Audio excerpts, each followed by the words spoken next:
கண்ணீரும் கப்பலையுமாக பல்லாயிரக்கணக்கான தாய்மார்கள் கண்ணீர் விட்டு கதறினார்களே. பெரு வெள்ளமும் பெரும் புயலும் காற்று அடித்து தமிழகமே உருக்குலைந்து போகிற அளவுக்கு எல்லோரும் திணறிக் கொண்டிருந்த வேளையில் நீங்கள் நாட்டின் பிரதமர் இங்க வந்தீர்களா? வர வேண்டாமா? இப்பொழுது எப்படி 8 தடவை தமிழ்நாட்டுக்கு வருகிறீர்கள்? இது கேள்வி கேட்பார் இல்லாத நாடு என்று நினைத்தீர்களா? நான் திராவிட இயக்கத்தை அழித்து விட்டுத்தான் மறுவேளை பார்ப்பேன் என்று சொல்கிறார். நான் பிரதமருக்கு சொல்வேன், இப்படி புறப்பட்ட பலவேறு எந்த இடம் தெரியாமல் போய்விட்டார். ரத்தம் சிந்தி இந்த இயக்கத்தை வளர்த்தார்கள். அப்படிப்பட்ட இயக்கத்தை தலைவர்களும் தோழர்களுமாக ரத்தமும் கண்ணீரும் வியர்வையும் சிந்தி பாடுபட்டு வளர்த்த இயக்கத்தை நீங்கள் அழித்து விட்டுத்தான் வருவேன் என்றால் உங்களுக்கு புத்தி கட்டுவிட்டதா? நேரிலும் கேட்பேன். இப்படி பேசினீர்களே, தமிழ்நாட்டிலே வந்து திராவிட இயக்கத்தை ஒழித்து விடுவோம் என்று. நானும் திராவிட இயக்கத்தின் அங்கம். இந்த இந்துக்களும் அவர்கள் வாழ முடியும் தவிர முஸ்லிம்களுக்கு இங்கே இடமில்லை என்று சொல்லிவிட்டு இந்த நாட்டினுடைய அரசியல் சட்டம் அடியோடு மாற்றப்படும். இப்போது இருக்கிற அரசியல் சட்டம் குப்பத்தொட்டிலே தூக்கி வீசப்படும். ஜனாதிபதி ஆட்சி என்று கொண்டு வந்து விட்டால் நாம் ஜனாதிபதி ஆகிவிடலாம். 5 வருடங்களை 7 வருடங்கள் ஆக்கிக் கொள்ளலாம் என்ற எண்ணத்திலே அவர் இப்படிப்பட்ட காரியங்களில் ஈடுபட்டு வருகிறார். நரேந்திர மோடி தான் இந்தியாவினுடைய முதல் எதிரி என்று நான் பகிரங்கமாக சொல்வேன்.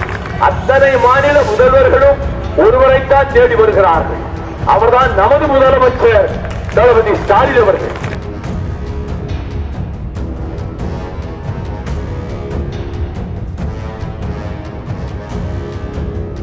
இன்றைக்கும் இந்திய நாட்டின் பிரதமர் 120 கோடி மக்களினுடைய தலைமை அமைச்சர் தமிழ்நாட்டில் தான் இருக்கிறார். 8 தடவை தமிழ்நாட்டுக்கு வந்து விட்டார். நான் பிரதமர் மோடி அவர்களை கேட்கிறேன், கண்ணீரும் கப்பலையுமாக பல்லாயிரக்கணக்கான தாய்மார்கள் கண்ணீர் விட்டு கதறினார்களே. பெரு வெள்ளமும் பெரும் புயலும் காற்று அடித்து தமிழகமே உருக்குலைந்து போகிற அளவுக்கு எல்லோரும் திணறிக் கொண்டிருந்த வேளையில் நீங்கள் நாட்டின் பிரதமர் இங்க வந்தீர்களா? வர வேண்டாமா? அங்கே இவ்வளவு மக்கள் சாய்ந்து கிடக்கிறார்கள். வயல்வெளிகள் எல்லாம் பாழாகி போய்விட்டது. கண்ணீரோடு இருக்கிறார்கள் தமிழ்நாட்டு மக்கள். நான் போய் ஆறுதல் சொல்ல வேண்டும் என்ற எண்ணம் உங்களுக்கு வந்ததா? இப்பொழுது எப்படி 8 தடவை தமிழ்நாட்டுக்கு வருகிறீர்கள்? இது கேள்வி கேட்பார் இல்லாத நாடு என்று நினைத்தீர்களா? நான் திராவிட இயக்கத்தை அழித்து விட்டுத்தான் மறுவேளை பார்ப்பேன் என்று சொல்கிறார்.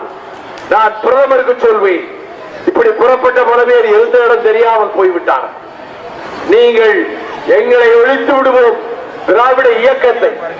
டி.எம். நாயரும் தியாகராயரும் நடேசனாரும் தந்தை பெரியாரும் பேரறிஞர் அண்ணா அவர்களும் முத்தமிழறிஞர் டாக்டர் கலைஞர் அவர்களும் கட்டி காத்து எழுப்பிய திராவிட முன்னேற்ற கழகத்தை எத்தனையோ வீரர்கள் 8 துண்டுகளாக வெட்டுப்பட்டு படிந்தாரே தூத்துக்குடி வீதியில் நட்ட நடுரிசியில் கே.வி.கே. சாமி, ஆலந்தூர் சின்னான், நெல்லிக்குப்பம் மஜீத், இந்த தோழர்கள் எல்லாம் தங்கள் உயிர்களை கொடுத்து ரத்தம் சிந்தி இந்த இயக்கத்தை வளர்த்தார்கள். அப்படிப்பட்ட இயக்கத்தை தலைவர்களும் தோழர்களுமாக ரத்தமும் கண்ணீரும் வியர்வையும் சிந்தி பாடுபட்டு வளர்த்த இயக்கத்தை நீங்கள் அழித்து விட்டுத்தான் வருவேன் என்றால் உங்களுக்கு புத்தி கட்டுவிட்டதா? அல்லது நாட்டின் நிலைமை உங்களுக்கு தெரியாமல் போய்விட்டதா என்று பிரதம அமைச்சரை கேட்கிறேன். நேரிலும் கேட்பேன். இப்படி பேசினீர்களே, தமிழ்நாட்டிலே வந்து திராவிட இயக்கத்தை ஒழித்து விடுவோம் என்று. நானும் திராவிட இயக்கத்தின் அங்கம். திராவிட இயக்கத்தின் ரத்தம் தான் என்னுடைய உடலிலும் ஓடிக்கொண்டிருக்கிறது.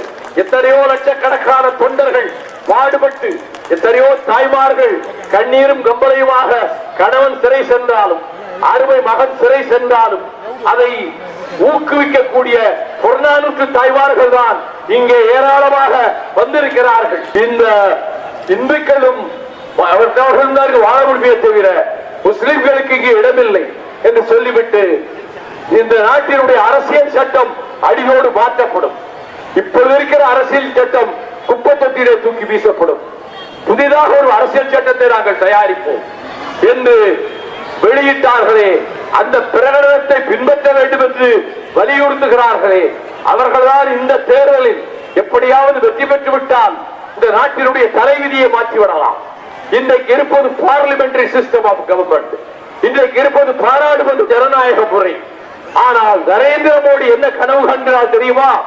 இந்த பாராளுமன்ற ஜனநாயக முறையை மாற்றிவிட்டு குடியரசுத் தலைவர் ஜனநாயக முறை என்று சொல்லி பிரசிடென்சியல் ஃபார்ம் ஆஃப் கவர்மெண்ட் அமெரிக்காவிலே இருப்பது போல, ரஷ்யாவிலே இருப்பதை போல ஜனாதிபதி ஆட்சி என்று கொண்டு வந்து விட்டால் நாம் ஜனாதிபதி ஆகிவிடலாம், 5 வருடங்களை 7 வருடங்கள் ஆக்கிக் கொள்ளலாம் என்ற எண்ணத்திலே அவர் இப்படிப்பட்ட காரியங்களில் ஈடுபட்டு வருகிறார்.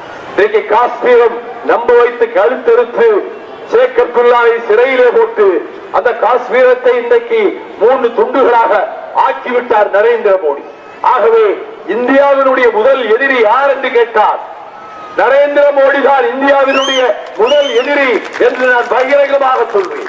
வழக்கு வேண்டுமானால் போட்டுக்கொள், நான் பார்க்காத வழக்கா, நான் பார்க்காத சிறைச்சாலையா? ஆக இந்த நாட்டினுடைய ஒருமைப்பாட்டை காப்பாற்ற வேண்டுமானால் இந்தியா என்ற கூட்டமைப்பு பல அரசியல் கட்சிகள், பல கருத்துக்களை கொண்டவர்கள் ஒன்று சேர்ந்து உருவாக்கியது இந்தியா என்ற கூட்டமைப்பு. மும்பையிலும் டெல்லியிலும் பெங்களூரிலும் அந்த கூட்டமைப்பினுடைய கூட்டத்திற்கு நான் சென்றிருந்தேன்.